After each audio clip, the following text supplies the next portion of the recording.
the heart of Los Angeles, under the golden arch of the Pantages Theater, a security guard named Ray Simmons swears he heard tap dancing on the empty stage at 3:03 a.m. No music, no rehearsals, just the rhythm click-clack echoing through the velvet corridors. He never returned after that night. Across the country, deep in the bowels of New Amsterdam Theater on Broadway, a costume designer reported that the dressing room mirror was fogging up on its own, and a name was slowly written on the inside: Olive Thomas. The actress died in 1920, but her perfume, sweet and strangely persistent, still lingers behind the scenes. Two coasts, two worlds. But one frightening question: who haunts the American stage more, Hollywood or Broadway? And most importantly, why don't they go away? Hollywood, California, land of dreams and nightmares. The name alone conjures images of red carpets and movie screens. But long before it became a film mecca, this land was sacred. Tongva indigenous tribes held ceremonies beneath the same hills where the Hollywood sign now stands. Warning of the mountain that speaks. A warning erased by bulldozers and marquee lights. New York's Broadway, equally haunted, but older. The Lenape people called Manhattan Mannahatta, the land of many hills. Near what is now Times Square was a mound, leveled in 1904 for the construction of subway tunnels. And soon after, the infamous Palace Theater began experiencing unexplained technical problems. Cold drafts, lights flickering, performers freezing mid-performance, whispering that someone or something was watching from the wings. Today, both places shine. But beneath that glow, legends survive like embers, passed in whispers by stagehands, performers, and night janitors.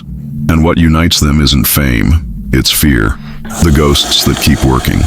In Los Angeles, the Hotel Hollywood Rooseveltis, located across from the TCL Chinese Theater, a center for paranormal reports. Inside, the ghost of Marilyn Monroe. He's said to appear in a full-length mirror, smiling slightly before disappearing into the walls. A bellhop named Montgomery claims to have spoken to a man in a vintage tuxedo who asked about the 1955 Oscars. In 2004, just down the street in the El Capitan Theater, cast members reported that missing costumes mysteriously reappeared, pressed, folded, with notes saying, "It's not your time yet." In 1947, a lighting technician fell to his death from the rafters. Today, a shadow often appears on the ceiling just before the climax of a scene. In New York, the Belasco Theater is almost always mentioned on ghost tours. Built by theater producer David Belasco in 1907, it is said, too, he never left. Dressed in priestly robes, his apparition was seen giving notes to actors decades after his death. But Broadway's most famous ghost? Olive Thomas, the girl from the Ziegfeld Follies. She accidentally ingested bichloride of mercury, a treatment for her husband's syphilis, in a Paris hotel. Since then, her ghost has been seen gliding through the New Amsterdam Theater, holding a blue bottle.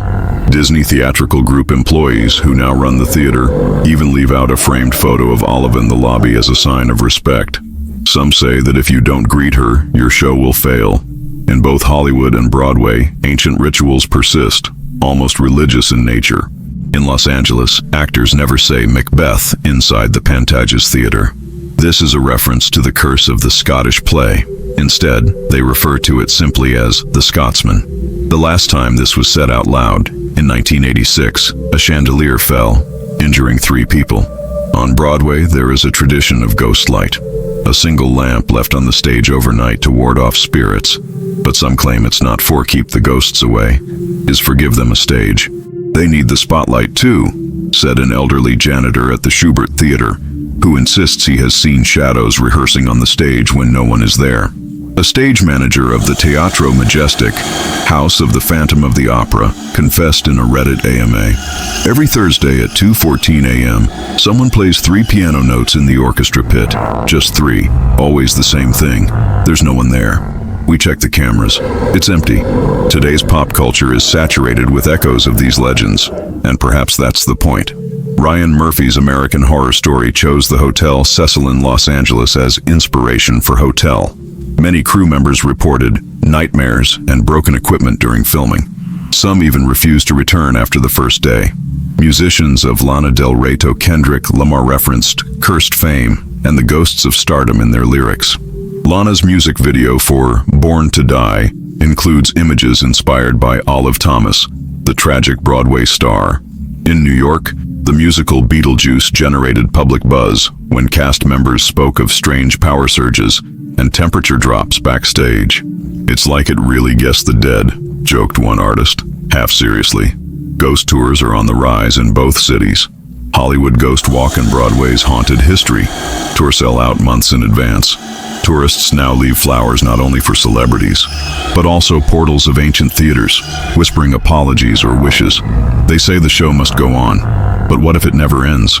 From ghost actresses whispering lines in forgotten theaters to tap dances echoing through silent hallways, something in Hollywood and Broadway refuses to rest. Not completely. Not yet. Maybe it's the hunger for applause. Maybe it's the pain that never ends. Or maybe, just maybe, some stories are every powerful disappear. What do you think? Have you ever felt something strange in a theater?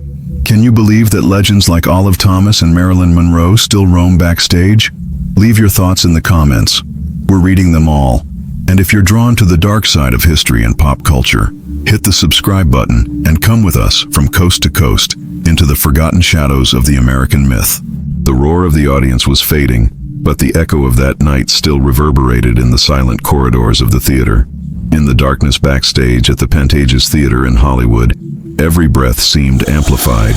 Every footstep seemed to resound like a drumbeat in the empty hall. It was nearly midnight when Ethan, a young stagehand, heard a sigh coming from behind the heavy red velvet curtain. He felt a shiver run down his spine. When he dared to look, he found no one, only the veil fluttering slightly, as if someone had caressed it. The atmosphere was charged with a subtle, elusive presence, at once welcoming and menacing. Hollywood, widely associated with glamour and fame, has a dark side that doesn't fit on the red carpet. The legendary set of the silent film The Unknown, directed by Todd Browning in 1927, was the scene of a mysterious accident.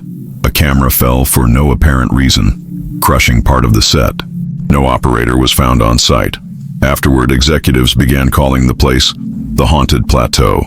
Decades later, during restoration, workers reported hearing the muffled growl of a machine, even with all equipment turned off.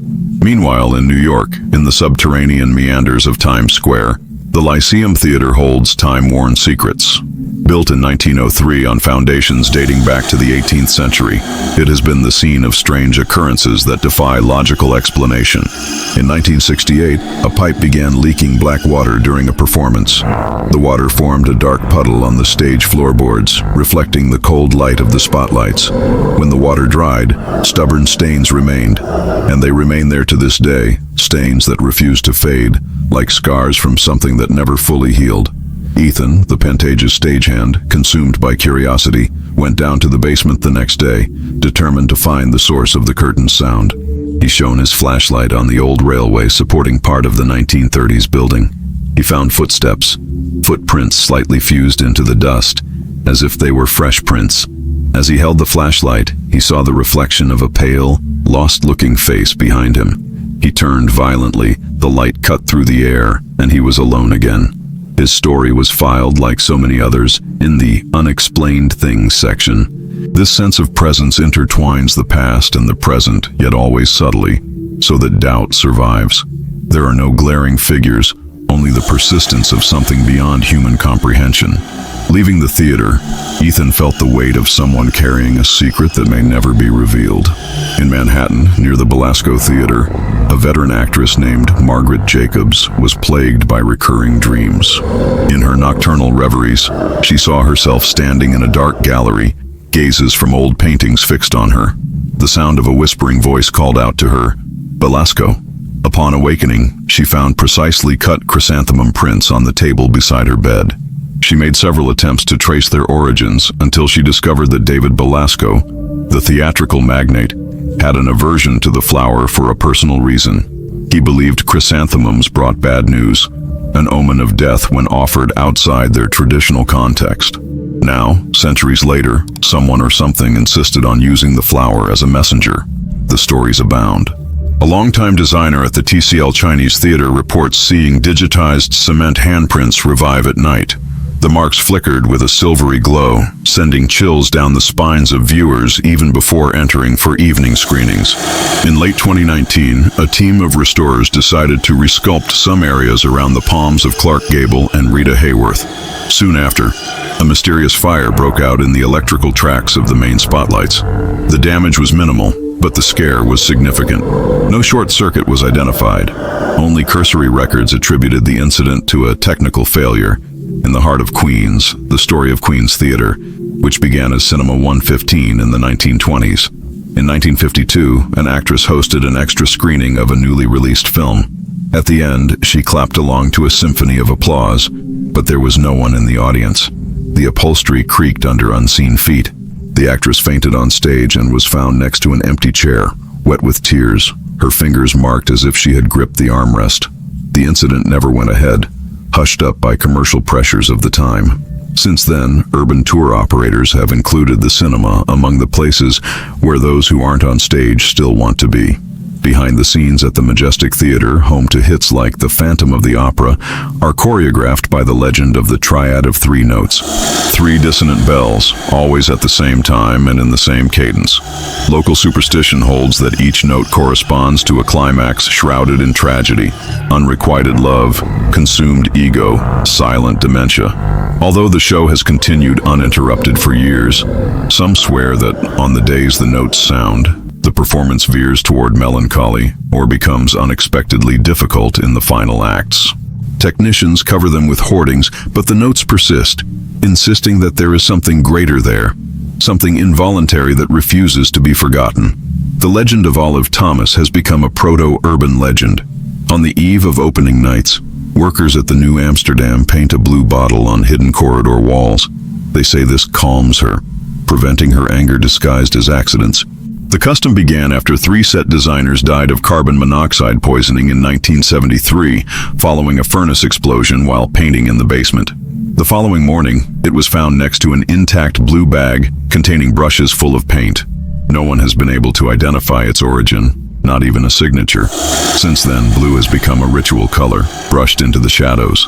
These stories intersect like trails left in ancient forests, nourishing a legacy that persists through whispers, glances, and furtive touches. But something surprising is afoot. Over the past 5 years, groups of young hipster filmmakers and playwrights have begun visiting these sites, seeking inspiration, aesthetic photographs, and historical documents. However, many report unusual symptoms. Insomnia, a gradual loss of voice upon returning home, an instinct to flee at night without knowing why. Behavioral therapist Camille Lee, who has studied the phenomenon, speculates that it involves psychic resonance.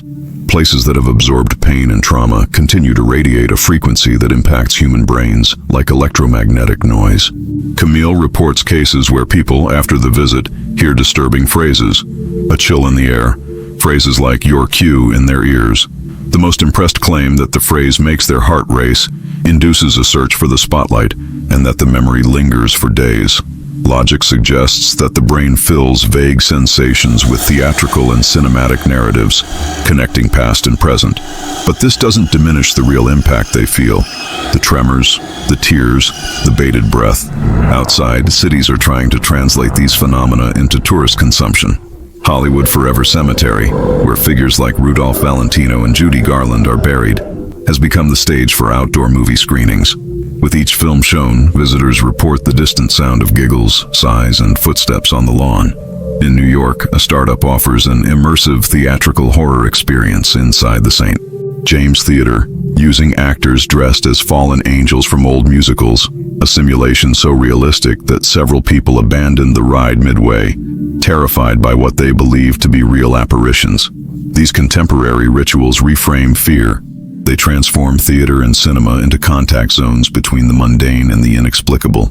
The spectral architects of these experiences say that, by confronting the unknown, visitors feel part of the eternal narrative, a tapestry tainted by memories that deny oblivion. In academia, Dr. Rafael Montoya, professor of cultural studies at the University of California, presents a controversial thesis. Hollywood and Broadway are living archives of the collective unconscious, a kind of psychic lair where every bang, every applause, every sigh is retained like a spectral echo. He often mentions the Jungian term ancestral resonance. Historically charged buildings absorb and return emotions that once flowed there. Montoya cites the theory that if we film or record continuously inside a theater for weeks, the images become inexplicably distorted, shadows stretched, voices muffled, textures disappearing from the videos.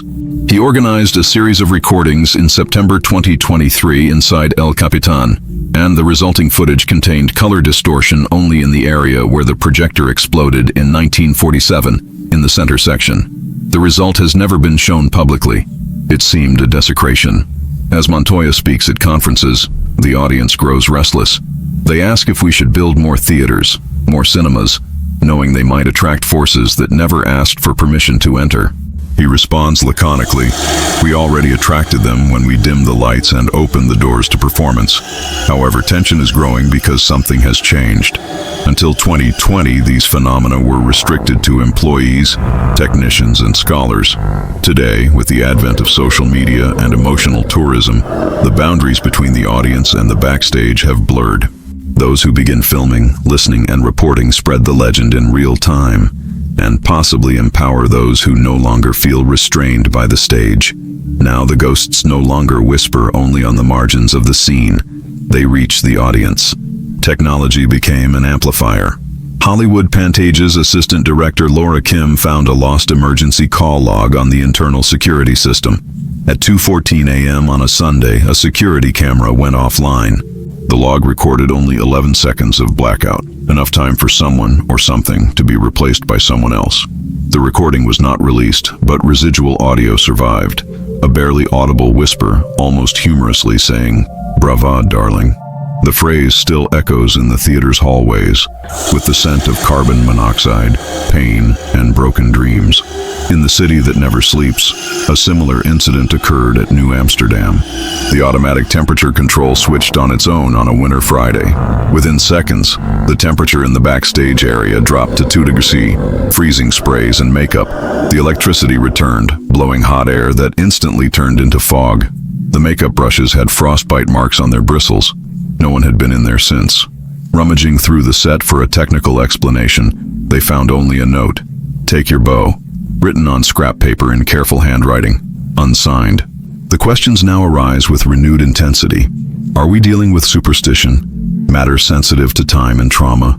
Or is there an intelligent agent, an entity that feeds on applause, unresolved stories, and cowardly cries of longing? The pace behind the scenes has accelerated as new groups join forces to hunt theatrical ghosts. Equipped with improvised EMF sensors, digital recorders, and 360-degree cameras, they remain in total silence for hours, trying to capture the invisible. Their TikTok live streams attract thousands of late-night viewers who watch in real time, waiting. And sometimes, they witness whispers, flashes, and tiny fingers tracing lines on the camera lens. But the recording quality is never sufficient. Something always appears to hide, be it noise, a technical glitch, or corrupted audio. And then the broadcast cuts out. Live, however, the audience screams, asking if it's a ghost. And when the crowd spreads online, the viral cutscene can generate profit, fleeting fame, but possibly attract something that already exists. Digital platforms now create new plot points. Independent director Marcus White, after recording a video in 2024 inside the Lyceum, stated, "My next project will be inspired by something I can't name. I was speechless for 3 days, and I've felt watched ever since." He shared a lo-fi excerpt, the image shaking and the lights flickering. The most attentive viewer swore they saw a figure in the background with long hair and a faded dress. She simply fades out of frame, but it was enough to ignite Reddit groups and forums suffocated by conspiracy theories. The curious thing is that, after each viral report, other reports emerge. We call this the Facebookian spectral effect. By documenting, we amplify the psychic field of the place, perhaps creating a zone where the mystery becomes the performer, not the location. The boundary between reality and virality has already disappeared. This phenomenon has provoked reactions from public entities. The Los Angeles Historic Theater Foundation created a Stage Safety Committee in 2025. They monitor nighttime tourism and recommend frequency, a limit of 30 visitors per night. But regrettably, they cannot prevent live streams or recordings. In New York, the Schubert organization issued internal guidance. Do not share technical files, fault records, or unimportant soundtracks, so as not to feed the collective nervous system with noise that attracts the unexplained. Meanwhile, hashtags like Barn Stage Ghosts and Prawn Pulse of the Theater are trending on social media. An independent documentary series called Crossed Lights ended its first season highlighting 3 failed experiments witnessed by film club members in the majestic galleries, none with a conclusion, just a series of distorted images, garbled voices, and the question that lingers: what would you do with a stage that never cools down? The truth is, many complain of being unemployed soon after participating, or having their channels demonetized. Curious methods that they themselves speculate are retaliation for presence. The great tension of the moment isn't ghost versus human. It's human trying to tame a presence that refuses to be tamed. Some kind of instinct is at play, something that resists technological, legal, or rational comprehension. If the story evolves this way, the next chapter promises to be even more disturbing. We begin to realize that some ghosts don't hide in corners. They intrude into human trajectories, influencing creative acts, editorial decisions, even the micro-movements of performers. And meanwhile, the audience continues to watch, night after night, oblivious or complicit. The first rule among technicians in old Hollywood theaters is clear and unwritten: never turn on the stage lights alone after 2 a.m. Not because the place is cursed in the romantic sense of the word, but because on certain nights, when silence settles like a heavy pall over the empty seats, something else seems to watch from the shadows. There's no technical explanation, just the unsettling certainty that the void isn't completely empty. At the Egyptian theater, meticulously restored in recent years, a designer named Wallace recounted that during a sound rehearsal, he heard a short laugh coming from high above. The recording had been interrupted. No audio playing, no microphone turned on. Just the echo of that laugh, quick, feminine, and completely out of place. When he climbed to the upper stalls to investigate, he found a single wet seat. The ceiling wasn't leaking, and yet drops were slowly trickling down the seat, as if someone had been crying there. Meanwhile, in New York, stage actress Aurora Cummings had been keeping a diary since her formative years. In a 2006 entry, she described the uneasy sensation of performing monologues at the Schubert Theater and feeling the presence of eyes that didn't belong to the live audience. She recounts that during a 3-month run, there was a specific seat, in row G, seat 12, that was never occupied, even when tickets were sold out. When she questioned the ticket agent, he replied that sometimes the ticketing system forgot to list that seat. A technical error, they assumed. But in every photo taken by photographers at the venue during rehearsals, a shapeless silhouette was captured in that spot in the audience. Always blurred, always present. What repeats itself between the two worlds, California and New York, is the insistence of an uninvited presence. At Paramount Studios, a forgotten 1930s wing houses props that haven't been used since Gloria Swanson's time. There, among dusty costumes and sealed boxes with post-war stamps, security guards report hearing metallic sounds like swords being unsheathed, followed by heavy footsteps. But there are no weapons, no boots, just old fabric and ancient wood.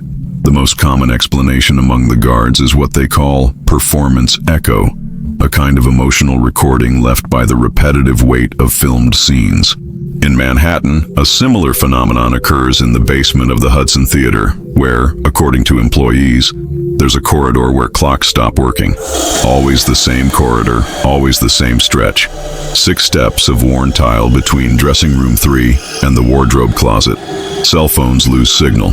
Analog clocks freeze, and audio recordings made there exhibit hissing noises, even with modern equipment. A sound technician stated that the waves recorded there resemble those captured in intense electromagnetic fields, similar to those found in electrical accident zones. Theater management tried to suppress the rumors, but internal maintenance reports were leaked in 2022 and confirmed the anomaly.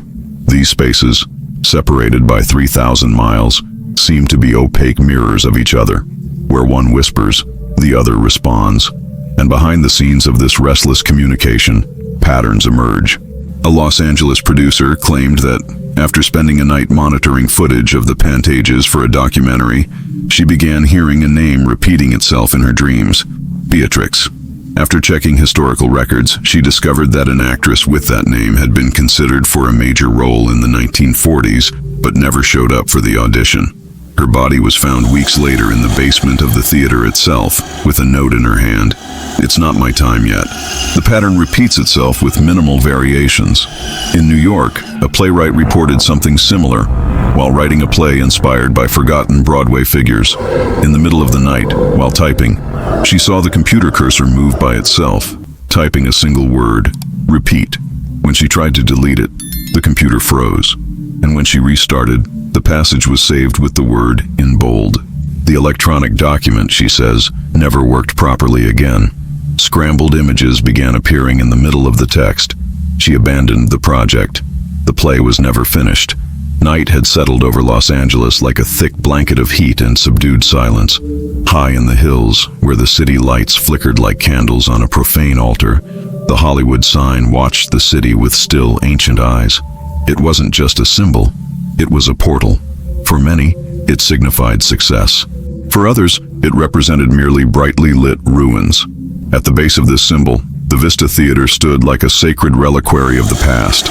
Closed for decades, it reopened after a multi-million-dollar restoration.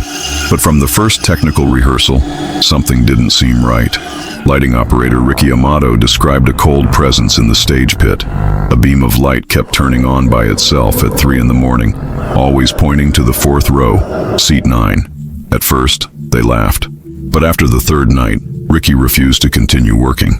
As he left, he dropped his badge and said, "There's someone there waiting for applause, but that someone is already dead." The news spread quickly among local technicians, and even faster, it reached New York, where the Lyric Theater staff heard about the shadow of LA. There, a young actor in training, Daniel, swore he felt déjà vu in the middle of a rehearsal performance. The sensation of being on another stage, with another audience, wearing a costume that wasn't his. When he reported it to management, he received an uncomfortable look and the suggestion that he seek psychological help. But from that day on, every time I went on stage, the lights would flicker for a second. Brief, but noticeable. As if the space was deciding whether or not to allow his presence. This intertwining of events no longer seemed like a coincidence. A documentary filmmaker named Alexis Thorne began tracking dates and patterns. He discovered that often phenomena in Hollywood and Broadway occurred in sync. A whisper in New York was answered by a sound failure in Los Angeles. A lights failure in Manhattan coincided with a partial power outage at an abandoned studio in Burbank. Statistics alone proved nothing, but the feeling was clear. Stages on both sides of the country were connected by something older than electricity. Alexis traveled between the two cities, interviewing technicians, cleaners, actors, costume designers, and ushers. He heard stories of costumes disappearing and reappearing, sewn differently, of scripts altering themselves, of voices picked up on switched-off microphones. A recurring phrase was always whispered, "Don't turn off the stage," as if the lights kept something at bay, or worse, as if they kept something visible. In her research, Alexis encountered a forgotten figure, Lillian Groves, a costume designer from Hollywood's golden age. Her diary, kept by a grandson who still lives in California, recorded a disturbing note. "Fabrics speak. Some clothes don't accept new bodies. I sewed a dress tonight, but it had already been worn. The dress knew." Intrigued, Alexis searched for original pieces stored in the Paramount vault. Among antique lace and period clothing, a sky blue dress seemed better preserved than the rest. Curiously, there was no technical sheet, no production number, no name of the actress. Upon touching the fabric, Alexis claimed to feel a slight electricity, as if something whispered through the fibers. He took the dress for technical analysis. The thermal scanner failed twice. The digital image captured an irregular blur where the dress should have been, a bluish shadow, like mist captured by mistake. In New York, a similar phenomenon occurred during the production of Shadows of Manhattan. The lead actress's main dress disappeared before the premiere. After hours of searching, the piece was replaced. But upon entering the stage, the actress felt a sudden pressure on her shoulders, as if she were wearing 2 layers. The actual costume was found 2 weeks later, folded atop a shelf impossible to reach without a ladder. The security camera showed only the empty dressing room. No movement, only the slight sway of the curtain, as if it had sighed.